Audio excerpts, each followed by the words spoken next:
Welcome to the Book Show, a celebration of reading and writers. I'm Joe Donahue. Celeste Ng is the best-selling author of Little Fires Everywhere. Her new novel is about a mother's unbreakable love in a world consumed by fear. Our Missing Hearts is an old story made new of the way supposedly civilized communities can ignore the most searing injustice. It's a story about the power and the limitations of art to create change, the lessons and legacies we pass on to our kids, and how any of us can survive a broken world with our hearts intact. The novel is told by a 12-year-old boy named Bird. Bird's mother was a Chinese-American poet who disappeared a few years before. He then embarks on a journey to put together the pieces through an underground network of librarians. Celeste Ng is the author of Everything I Never Told You and Little Fires Everywhere. She is the recipient of fellowships from the National Endowment for the Arts and the Guggenheim Foundation, and it's a great pleasure to welcome Celeste Ng to this week's book show. Celeste, thank you very much for being with us. A delight to have you on the program. Thank you so much for having me on.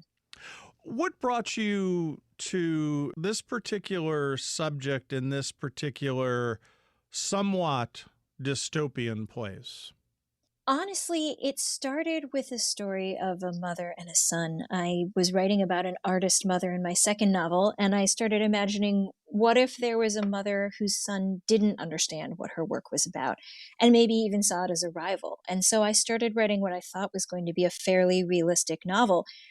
And this was in about October of 2016. And so shortly thereafter, we had the 2016 presidential election. We saw the far right beginning to rise, a real increase in xenophobia, all kinds of discrimination. And when the outside world started to feel a little dystopian, it seemed strange to me to pretend that wasn't happening in the world of the book. And so I kind of leaned into that and I started writing a story that let me explore all the questions I was asking myself in the real world.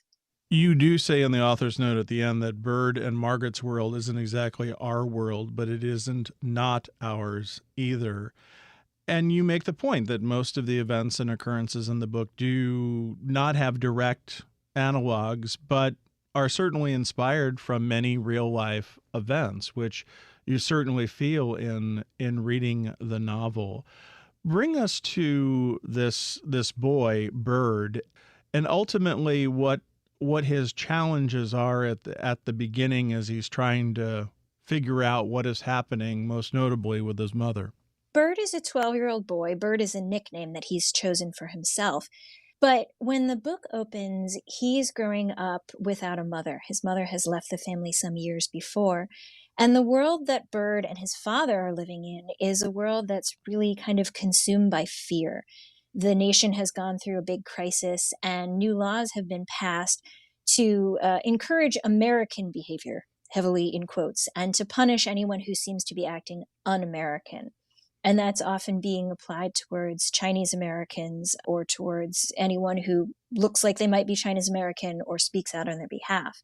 And at the beginning of the world, Bird is living a very quiet existence, but he gets this mysterious letter from his mother. And he starts to wonder where she is, where she's gone. And he leaves home and goes out on a quest to find her. And that's sort of how the novel begins. What is it about that separation that at that moment Bird's mother wanted to be in touch? Unbeknownst to Bird, his mother has been out in the world, sort of a fugitive. She's been planning a big political action.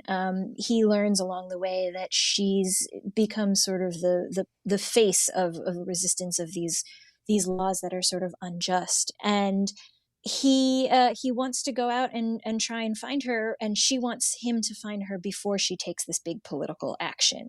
You get the sense that she's got something that she wants to tell him, and he wants to go and find out what it is. Before we start talking about their relationship, I was also fascinated by the relationship between Bird and his father. I mean, he's the one left really to try to kind of keep things as normal as they can be. Yeah, Ethan, who is Bird's father, is a white man, and Margaret, Bird's mother, is a Chinese American. And so when she leaves the family in the face of these discriminatory laws, Ethan is the one who is raising their son. And one of the ways that he tries to protect Bird is to try to encourage him to not stand out, to kind of blend in. And at the same time, I think this is really painful for him because he has to essentially pretend his wife, Bird's mother, is no longer part of the picture. I feel a huge sympathy for him, and we start to learn much more about him through the book and the past that he and Bird's mother shared. You introduced this very early into the book about this organization, or this idea that is sort of overtaking everything, which is called PACT, PACT. There's even worksheets that they're given as homework, the three pillars of PACT: outlaws promotion of un-American values and behavior, encourages all citizens to report potential threats to our society, and protects children from environments espousing harmful views. Obviously, this is it cuts very close to home, but I'm curious as to your idea of pact in your mind, and the fiction of it, of what rules it sets up for you as a writer to navigate.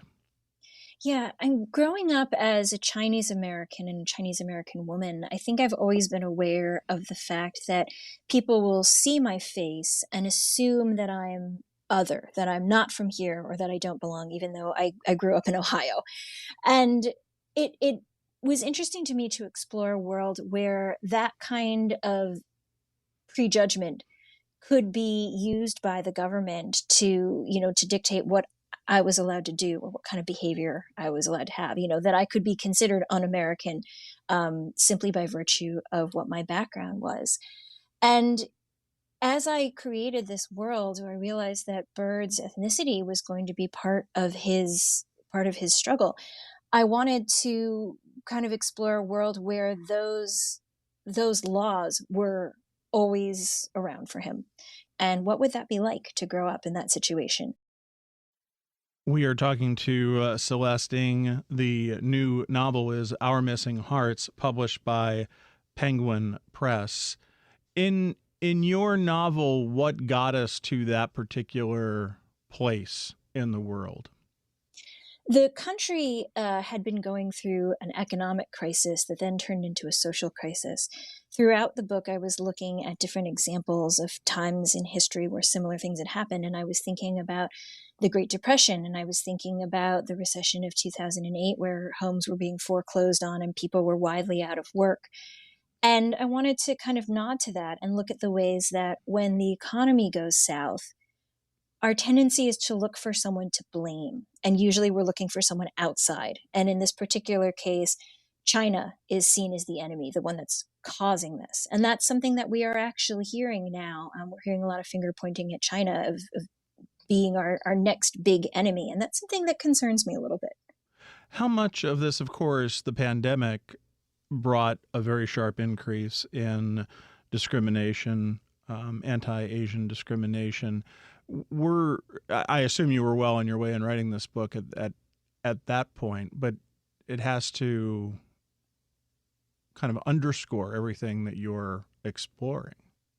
It absolutely did. I was well into the book, as you say, and I was in fact shying away a little bit from talking about some of the anti-Asian discrimination that I thought was going to be in this world. And when the pandemic hit and we started to see this huge explosion of violence against Asian Americans, it felt really important to actually go there in the book and to kind of witness this. And so one of the scenes in the book where Bird is alone in New York and he witnesses an attack on an Asian American woman was actually inspired by some of the attacks that we saw in the news that were caught on film. And those were really disturbing attacks, and were almost, well, weren't almost, they were justified in many ways and in many quarters of our political world. And how do you make any sense of that? That's one of the things that I'm struggling with just as a person, not even as a writer, about how people can justify those things or even just look away from them. One of the most chilling cases of those that I saw was caught on security video. There was a man attacking an Asian American, and nobody did anything except for the doorman in the building that they were in front of, who came out and closed the door. And that was a really horrifying moment for me, to see that people could decide, I'm not going to get involved. I'm just going to look away and let this happen. And that's one of the questions I hope readers will come away with, which is, if I saw that, what would I do? There is this fear in this family, and it's so telling of how shattering this is to this family. I'm curious as to the extrapolation on your part of taking it from, let's say, that moment of what you saw in one of those news clips to, all right, then what happens with that family when the camera is looking away?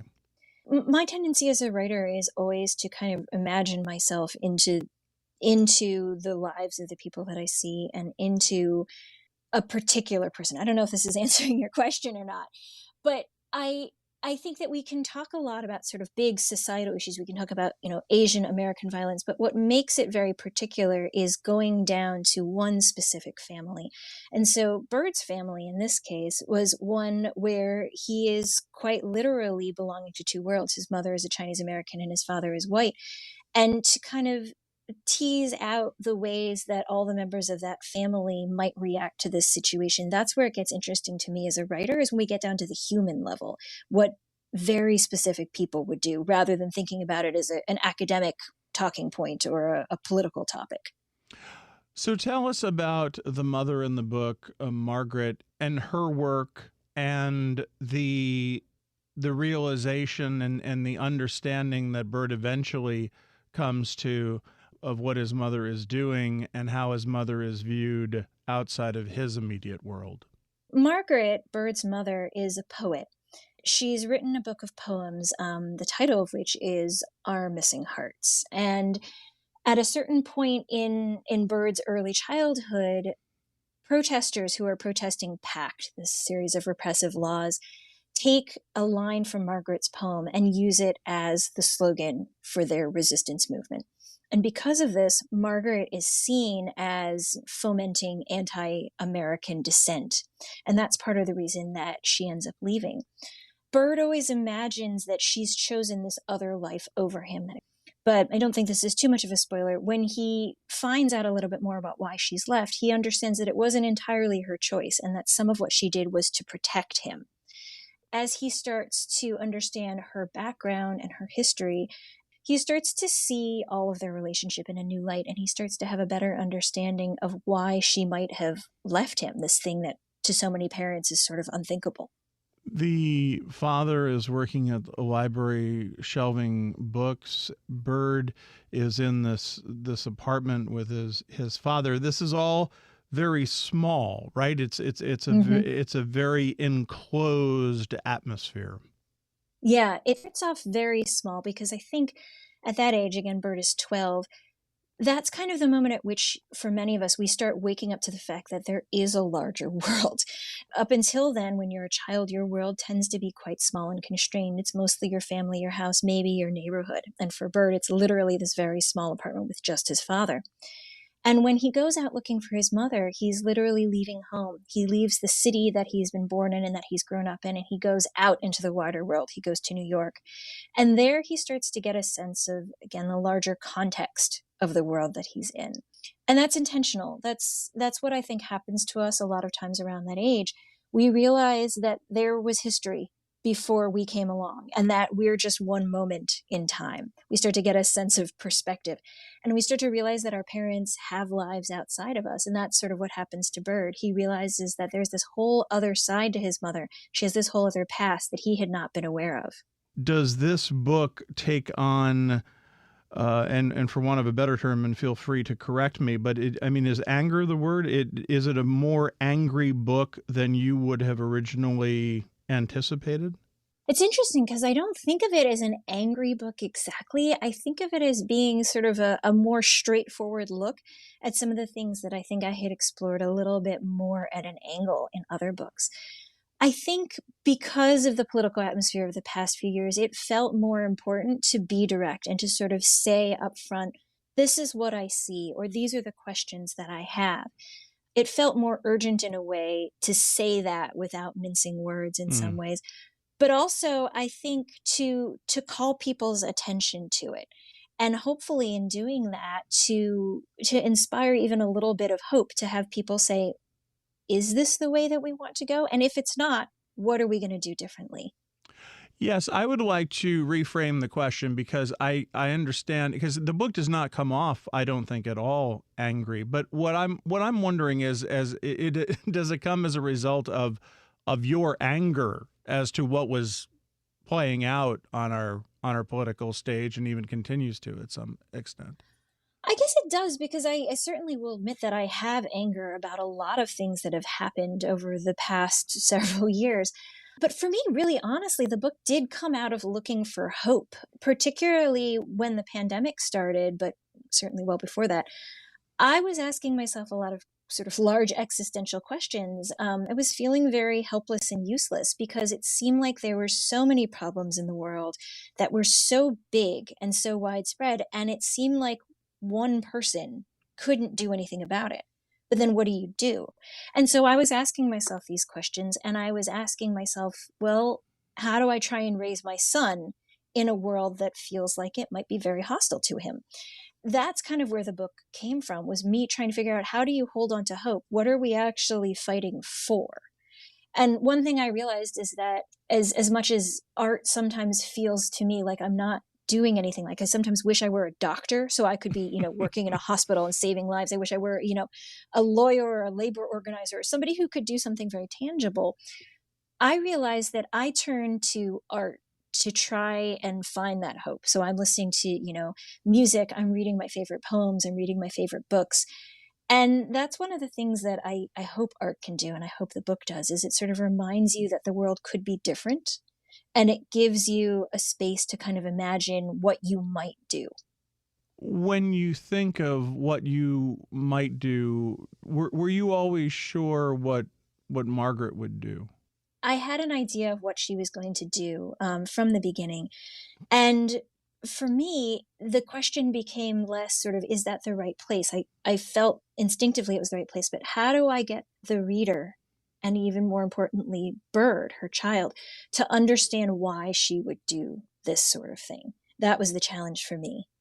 Well, one of the things that is absolutely beautiful about this is this underground network of librarians who are trying to connect families with their children who have been taken. As the son of a librarian, I already think of librarians as heroes. So I so any book that has them as heroes is certainly a favorite.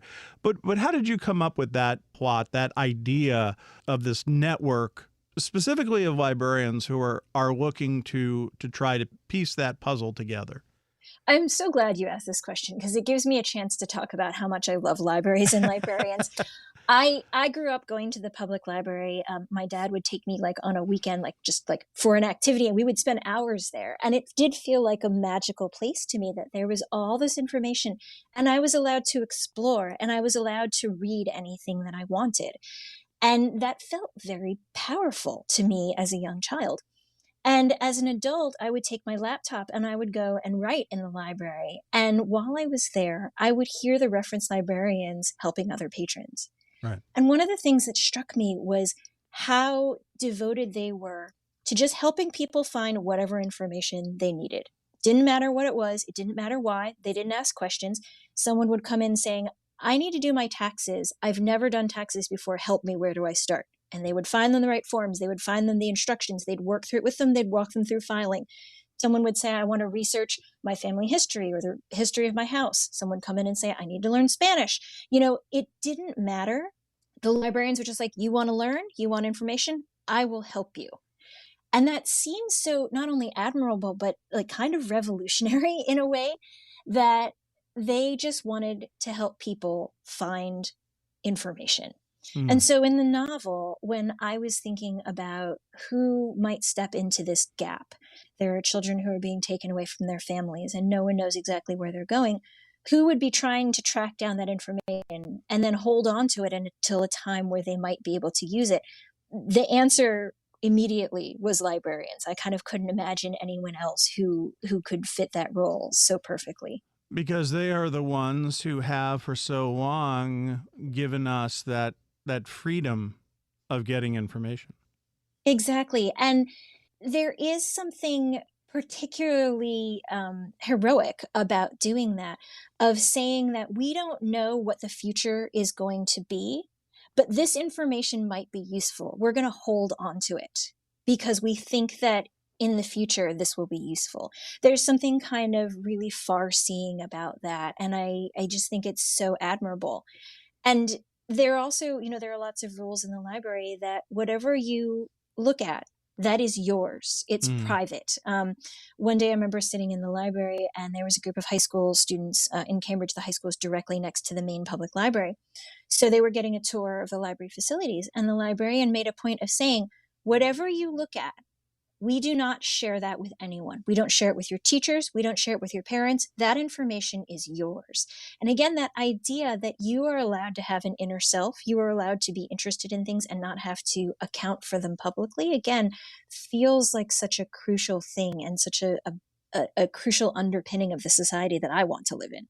The librarian says in the novel that people don't burn books, they pulp them and they turn them into toilet paper. That's an interesting turn, isn't it, on So one interviewer asked me, she said, I know you wrote some of this during the pandemic. Do you think that was influenced by the great toilet paper shortage of 2020? And I had not considered that. I guess that line really came from, we associate book burnings with fascism, World War II. We think of Nazis burning books in the public square. right. And we like to think, oh, well, that would never happen, right? We like to think, oh, that was just something in the past. But the truth is that we still do remove books, right? There is still this danger. It's just what we do with them might be slightly different. And the librarian in your novel jokes, well, this idea of pulping is much more civilized. And as if that is a way, I mean, obviously the impact is the same, but this is a way that is can be perceived as more civilized. Yeah, it's sort of the same idea, just dressed up in nicer clothes, right? Right. It's almost a little bit. You can rationalize it a little bit more by saying, "Oh, we're reusing them," right? It's not wasteful. But of course, when you look at it a little bit more closely, you realize it's the same idea, and maybe not actually that much better. As we talk and as this book comes out into the world, there are libraries and school districts who are having major debates over what material should be allowed in libraries and school libraries and public libraries. And I wonder how you think of sending a book, especially one that makes the points that this book does, of sending it out into the world at this particular time. I mean, I am not happy that there is a need to talk about these issues now, but I am really happy if my book can draw some attention to that. I was writing this book well before the recent efforts to ban books came into the news, but it's something that has happened and, was ongoing and now is sort of reaching a fever pitch. The idea that a small group of people could say no one has the right to read this book, it should not be Mm. available. It should not exist. To me, that's really dangerous because what it's doing is it's essentially saying some kinds of stories are worth telling and some stories are not worth telling and, in fact, should not be told. It feels like moving down a very dangerous path. When we don't look at history, we tend to repeat it. And so the idea, for example, that we would not want to look at books that talked about enslavement, for example, or civil rights struggles, in a way is trying to remove that history. that's something that I'm really glad that librarians are standing up to talk about, that book people all over the world are trying to draw attention to, because I hope that people will realize how dangerous a path that is. One of the things about this current round of book banning that I just don't understand, that it was different than when I was a kid. Right now, almost every kid has a device in their pocket that can get them any book that they want. Yeah. Any book, any show, any movie, anything is right there. And yet we're still fighting the libraries. I don't know what to make of that. In some ways, I feel hopeful is the wrong. In some ways, that makes me think that maybe this is one of the last rounds of this kind of Hmm. fight, or at least I hope it is. It's mostly, it seems to me that the adults are the ones who are having trouble with this sort of, the changing world. That the kids, I think, mostly seem to be pretty open and pretty interested in the world, and they want to see these stories. And as you point out, they can.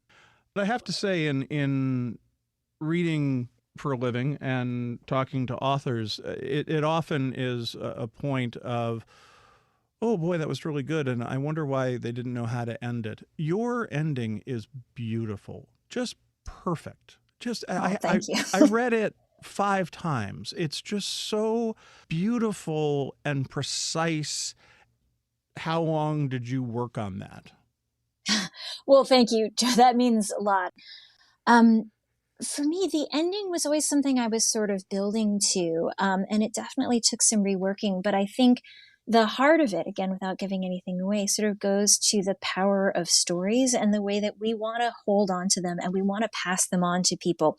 And no matter how hard outside forces try to suppress stories or to keep those stories from going any further, I think that it's so human that that's ultimately not possible. We're always going to be telling stories to each other. And so they're always going to get passed on. Even if every book in the world gets pulped and turned to toilet paper, we'll still be telling stories to each other. And that means that those stories and those people are going to live on. And for me, that is a hugely hopeful thing to remember. Celeste Ng's new novel is Our Missing Hearts. It is published by Penguin Press. Celeste, what a delight to speak with you. Thank you very much. Congratulations on the gorgeous novel, and thank you so much for talking to us about it. Thank you so much. It was really a joy to get to talk with you. Celeste Ng's new novel is Our Missing Hearts. It's published by Penguin Press. We enjoy hearing from our listeners about our shows. You can email us at book@wamc.org. You can listen again to this or find past book shows via podcast or at wamc.org. Sarah LeDuc produces our program. Bookmark us for next